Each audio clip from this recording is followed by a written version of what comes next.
Então, pessoal, vamos começar esse vídeo aqui, né? A gente vai falar sobre o Exu Tatamulambo, tá ok? O Exu Tatamulambo, gente, como eu estava falando, né? É o Exu que não tem nada a ver com a Pombagira Maria Mulambo. Não são as mesmas entidades. E também não são casais de trabalho, tá ok? Porque muita gente acha que o Exu Mulambo ou o Exu Tatamulambo é o parceiro da Maria Mulambo. Por mais que os dois tenham um nome compatível, né, não são as mesmas entidades e também não são casais. Tá, ok? A linha de trabalho em si, o propósito, ou seja, o foco de trabalho é o mesmo. Mas essa questão de serem casais, isso não é. Tá, ok? Muitos consideram a Maria Mulambo como a mulher, ou seja, a pombogira que trabalha junto com o seu tranca-ruas. Tá, ok? Na verdade, não com o Exu Mulambo. Tá certo? E por que eu resolvi trazer a história desse Exu hoje? Hoje, para quem não sabe, hoje é dia 27 de abril. Hoje é dia do sacerdote. Não é somente dia do sacerdote de Umbanda, tá certo? Hoje é dia do sacerdote de Umbanda, sacerdote da igreja evangélica, sacerdote da igreja católica, enfim, hoje é dia do sacerdote em geral. E eu vou falar sobre este Exu, que é Exu Mulambo ou Exu Tatamulambo, tá ok? Qualquer um dos dois se refere à mesma entidade, tá bom? Por que eu resolvi contar a história desse Exu hoje? Porque o Exu Tatamulambo, em vida, ele chegou a ser um pai de santo, ou seja, um sacerdote, tá ok? Então por isso que eu resolvi contar um pouco da história dele. O que a gente tem que entender? O Exu Tatamulambo, em si o Exu Mulambo, eu vou considerar Exu Tatamulambo, né? O Exu Tatamulambo, ele teve mais de uma vida terrena, tá ok? Essa história que eu vou passar aqui não é da sua última vida, tá certo? Não é da sua última vida em terra. A sua última vida em terra foi outra, né? Que em breve eu vou contar aqui também, tá certo? Mas essa não foi a sua última vida aqui em terra. E por mais que muitas pessoas acham que quando se refere a Maria Mulambo, muita gente acha que o Exu Tatamulambo é o Exu antigo, é o Exu muito velho, né? Como muitas entidades que a gente encontra aí, como o seu Tranca-Ruas, seu Capa Preta, seu Sete Encruzilhadas, enfim. Tatamulambo não é um Exu tão antigo assim, não é um Exu tão velho, né? Dentro da religião, dentro do culto, dentro da religião da Umbanda. Tatamulambo é o Exu que ele veio para a Umbanda há pouco tempo, né? Primeiramente ele entrou para a Quimbanda, ou seja, ele começou ali os seus trabalhos dentro da Quimbanda e depois a Umbanda acabou adotando também essa entidade nos seus trabalhos, né? Dentro dos terreiros, aí, dentro dos barracões. Só para vocês entenderem um pouco sobre essa questão, por que é o Exu que começou o seu trabalho agora, tá certo? Mas vamos lá, vamos contar um pouco da história dele. Há um tempo atrás, gente, infelizmente não tem um ano, mas há um tempo atrás, Tatamulambo, né, era uma pessoa que se chamava Augusto. Augusto, sobrenome a gente não conseguiu encontrar. Ele era de família rica, ok? De família muito rica, tinha muitas posses, tá certo? Tinha muitas posses lá em Portugal, viu, gente? Ele tinha muitas posses. Na verdade, não era ele em si. Na verdade, quem tinha posses era a família dele, que era uma família muito importante, né, lá de Portugal, e ele tinha a família em si tinha muita posse. Então, o Tatamulambo, no caso Augusto, ele tinha ali, é claro, riquezas, tinha o que queria, ele tinha dinheiro, a família tinha posses. E conforme o tempo foi passando, ele foi crescendo, ele fez filosofia, tá ok? Ele acabou entrando na faculdade de filosofia e também fez química. É onde que muita gente entende esse Exu como um alquimista, tá ok? Porque ele estudou química, ele foi formado em química. É por isso que essa entidade em si, hoje em dia, quando ela vem nos terreiros de Umbanda, ela conhece muito essa questão do trabalho de ervas, de pedras, de essências, de pós, enfim, de várias substâncias. Ela conhece, ela sabe, até uma entidade em si que indica remédios, né, porque em vida ela já tinha esse conhecimento, entendeu? Ela estudou para isso em vida. E hoje em dia, dentro dos terreiros aí de Umbanda, na incorporação, ele acaba usando, né, desse aprendizado que ele teve em vida para também ajudar as pessoas dentro dos terreiros de Umbanda, né? Espero que vocês estejam entendendo até agora. Mas vamos lá. Conforme o tempo se passou, enfim, os seus pais acabaram falecendo, tá ok? Ele tinha por volta de 20 e poucos anos, 23, 24 anos. Nessa época, ele já estava formado em filosofia e em química, tá certo? Entre 23 e 24 anos mais ou menos. Os seus pais acabam falecendo. Até então, tudo bem, ele acaba herdando toda a herança de seus pais, tá ok? No caso, a sua mãe em si não tinha uma profissão, tá certo? Ou seja, era dona de casa. O seu pai, quando mais novo, era agricultor e virou dono de fazendas. No caso, pessoal, por incrível que pareça, era em Portugal, mas a sua família era dono essa questão da agricultura cafeeira, ou seja, plantação de café, tá certo? Até mesmo em Portugal, pelos relatos lá em Portugal, a família dele era dona de uma plantação de café, ou seja, importava, exportava café por navio, enfim. Então acabou adquirindo muito dinheiro com isso. Então sua família acaba falecendo, seu pai e sua mãe, e ele acaba herdando toda essa herança. Pouco tempo se passou, ele acaba deixando vamos dizer, essa linha de trabalho da família, que era a questão do café, da agricultura. Ele acaba deixando isso, vendendo as posses do seu pai, né, e adquirindo mais dinheiro ainda. O que aconteceu? Quando ele completa por volta ali dos seus 30 anos, né, por volta dos seus 30 anos, ele conhece um rapaz, um senhor. Nesse conhecer esse senhor é onde que ele começa a entender um pouco mais sobre a alquimia. Tá, okay? A alquimia, gente, vamos dar um exemplo aqui só para vocês entenderem. Antigamente era dito alquimia, né? Quer dizer, dependendo da região, do lugar e das pessoas. Mas propriamente dizendo aqui, um bruxo, um feiticeiro, né? Se fala alquimia, que manipulava certos elementos, que manipulava certas coisas, né? Em prol dos outros, para fazer magia, enfim, entre outras coisas. Então, ele acabou entrando nessa questão, nessa parte da alquimia, onde que ele aprende várias coisas, aprende a fazer várias coisas, enfim. O tempo foi se passando. Quando ele completa ali por volta de 35, 36 anos, né, ele começa a adquirir discípulos, tá, ok? Discípulos como? Pessoas que vinham até ele para que ele pudesse ensinar, e com isso essas outras pessoas acabavam indo para outros cantos, né, para praticar ali o que ele ensinava, né? E isso, gente, eu estou incluindo tanto essa questão da feitiçaria, né, quanto também da bruxaria, a manipulação de certos elementos, né, para tanto se comunicar com o espiritual, enfim, entre várias outras coisas. Beleza, tudo bem, até aí tranquilo. Aí o que acontece? Nessa época ainda tinha a escravidão, certo? Tinha escravidão nessa época.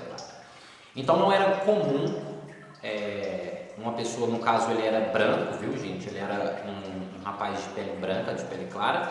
Não era comum um rapaz de pele branca ter um discípulo ou ensinar algo para um escravo, para alguém de pele escura. O que aconteceu? De uma outra região do mundo, no qual também não fala, uma determinada pessoa mandou um escravo, né, para Augusto, para que Augusto ensinasse o escravo, tá, ok? Foi mais ou menos assim, ó, o patrão de certa região mandou um escravo para que o Augusto, ou seja, nosso querido Tatamulambo, ensinasse ao escravo, né, as coisas, enfim, sobre a alquimia, química, enfim, a feitiçaria, enfim, para poder ensinar. Beleza, tudo bem, ensinou, né, ensinou ali o escravo e tudo. Quando o escravo concluiu ali o seu aprendizado, vamos assim dizer, né, o escravo pegou e falou assim, ó, eu não quero voltar para o meu patrão, eu quero ficar com você, tá certo? Eu quero ficar com você, eu quero trabalhar com você. Beleza? Tranquilo. Então Augusto foi lá e comprou o escravo do antigo patrão. Assim que ele comprou o escravo, outros escravos ali da região, né, outros escravos ali por perto ficaram sabendo daquilo e começaram a se sentir interessados por isso, pela questão do aprender, né, a alquimia, aprender feitiçaria, bruxaria, enfim. Muitos escravos ficaram querendo aprender. Então o que acontece? Augusto pegou toda a sua riqueza, e construiu uma enorme fazenda em Portugal. uma enorme fazenda em Portugal e comprou o máximo de escravos que ele podia comprar e colocou, alojou tudo dentro dessa fazenda, tá ok? Neste período, né, nesta época, ele já não tinha mais dinheiro, a riqueza dele ele já não tinha mais, porque não era comprar um escravo assim, gente, não era tão barato, né, custava dinheiro. Ele comprou o máximo de escravos que ele podia, a fim de que poder ensinar, de poder ajudar esses escravos, né? Então foi o que ele fez, ele comprou uma enorme fazenda e comprou vários escravos e colocou ali na fazenda, e ele morando ali junto com os escravos, tal que ele morando junto com os escravos, ele dava aula para aqueles escravos, né? Para aqueles negros ali, ele dava aula, ensinava feitiçaria, bruxaria, para se defender, enfim, ensinava várias coisas ali aos escravos. Tudo bem, beleza. Conforme o tempo foi se passando, o que aconteceu? Claro, ele não tinha como se sustentar mais, né?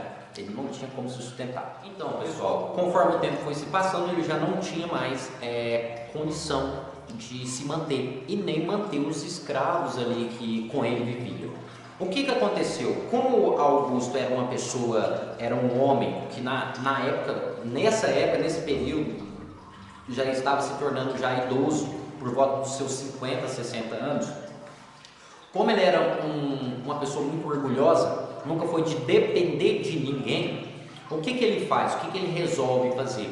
Ele escolhe alguns escravos ali, os mais de confiança, vamos assim dizer, e deixou aqueles escravos ali como os anciões, vamos dizer assim, né? Como os substitutos dele. E ele pegou e saiu, né? Ali ele orientou os anciões, ou seja, os escravos que ele deixou como autoridades, orientou, enfim, e aquela fazenda ali permaneceu da mesma forma que ele havia deixado, né, com ensinamentos, enfim. Hoje em dia, gente, onde que era essa fazenda lá em Portugal se tornou uma escola, tá certo? Eu não sei o nome, mas hoje em dia se tornou uma escola, tá certo? Então o que aconteceu?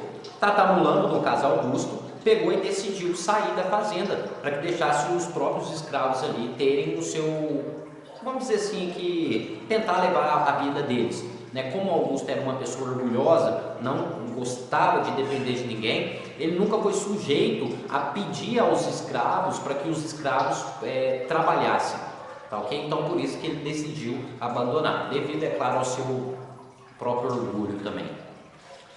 Então ele pegou e saiu, né? Ele ficou viajando ali vamos dizer assim, por Portugal. Ele acabou virando um andarilho, vamos assim dizer.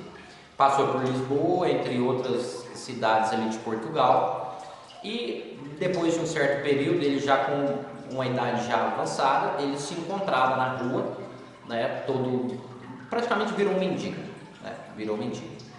Depois de um tempo, quando ele já tinha uns 70 anos, praticamente bem idoso já, ele acaba encontrando um escravo em uma cidade que ele estava ali na região de Portugal. Ele acabou encontrando um escravo.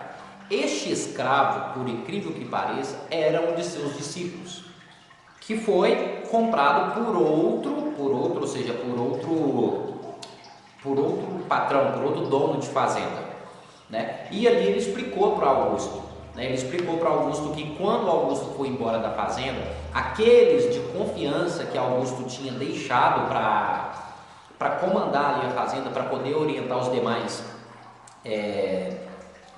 escravos, acabaram meio que entregando os escravos que ali tinham para os outros fazendeiros, né? Então todos os escravos ali foram vendidos, os brancos pegaram os escravos, enfim, né? Então Augusto naquela época ele ficou muito triste, muito abalado, né? E tentou voltar à fazenda para ver o que havia acontecido. Mas muito antes de chegar à fazenda, como ele não era aquela pessoa mais de posse, era pobre, andava perambulando aí pela rua, enfim, a sua saúde já estava bem debilitada, ele não conseguiu chegar até a fazenda, ele morreu antes, né? Ele chegou a desencarnar antes, tá ok?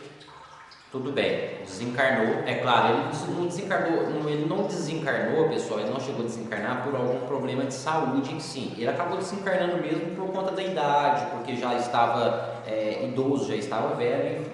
Aí o que aconteceu? Ele desencarna antes de chegar na fazenda. Quando ele desencarna, ao chegar no plano espiritual, ele meio ainda orgulhoso, ainda tinha se tornado assim, um espírito ainda orgulhoso, tá ok? Ele acaba voltando à fazenda novamente, o seu espírito volta à fazenda novamente, tá ok? Quando ele volta à fazenda, o espírito dele volta à fazenda, ele encontra vários outros espíritos que estavam ali à procura de ajuda. Foi onde que o próprio espírito do Augusto começa a ajudar os espíritos também, como se ele tivesse em vida ainda, orientando os espíritos, né, fazendo com que aqueles espíritos também pudessem evoluir e encontrar ali o seu caminho, tá ok? A gente encontra várias entidades também que passaram por essa fazenda, tá ok? Várias entidades. A gente tem o pai Joaquim de Angola, que também passou por essa fazenda, um preto velho, e também recebeu orientação de Tatamulango, tá ok? Para vocês verem como é que é incrível. É claro, conforme o tempo foi se passando, né, o mundo espiritual em si viu aquele trabalho daquela entidade, viu o trabalho daquele espírito, no caso de Augusto, o trabalho daquele espírito, e acabou meio que chamando esse espírito para realizar ali a sua missão, tá ok? Então ele ficou durante um tempo ensinando vários espíritos, encaminhando certos espíritos para um lugar melhor, em busca de evolução, e depois de um tempo ele acabou reencarnando novamente, tá ok? Ele acabou reencarnando novamente, e desta última vez ele acabou reencarnando como um feiticeiro, tá certo? Essa é a história dele quando ele se tornou um sacerdote, tá ok? Lembrando que essa não foi a última reencarnação dele, tá certo? Mas a gente tem que entender o seguinte, pelo nome Tatamulango, porque já adiantando a próxima história que eu vou falar sobre ele, quando ele recebeu esta falange de Tatamulango, na verdade não tinha nada a ver com a Maria Mulango em si. O que tinha a ver ali era o seguinte, pessoal, vamos dizer assim que do alto, né, da riqueza foi ao lixo, e do lixo ele ganhou a evolução, vamos assim dizer. Por isso Tatamulango é aquele tatá, é aquele que vence, tatá é aquele soberano, tatá aquele que está além, aquele que está acima, Tatamulango. Do pó ganhou aí a salvação, do lixo ganhou a evolução. É por isso que ele ganhou esta falange. Mas é claro que isso é outra história e depois eu vou falar em outro momento, em outro período, tá ok? Mas é isso, espero que vocês tenham gostado, espero que vocês tenham entendido. Deixe a sua curtida, escreve aqui, também coloque nos comentários o que você achou sobre a história. E uma coisa aqui interessante, pessoal, eu estava fazendo esse vídeo aqui também no Instagram, tá certo? Eu estava ao vivo aqui no Instagram fazendo esse vídeo, ok? Eu encerrei antes do final para deixar aqui para o YouTube. Vai lá, pessoal, acompanhe o canal no Instagram também, que é @td_sobre_umbanda, ok? Acompanhe o canal lá no Instagram, que é @td_sobre_umbanda, tá certo? Então é isso, pessoal, muito obrigado, né? Que Oxalá possa abençoar cada um de vocês. Até o nosso próximo vídeo e axé a todos. A sineta do céu bateu, Oxalá já diz que é hora. A sineta do céu bateu, Oxalá já diz que é hora. Eu vou ficar com Deus.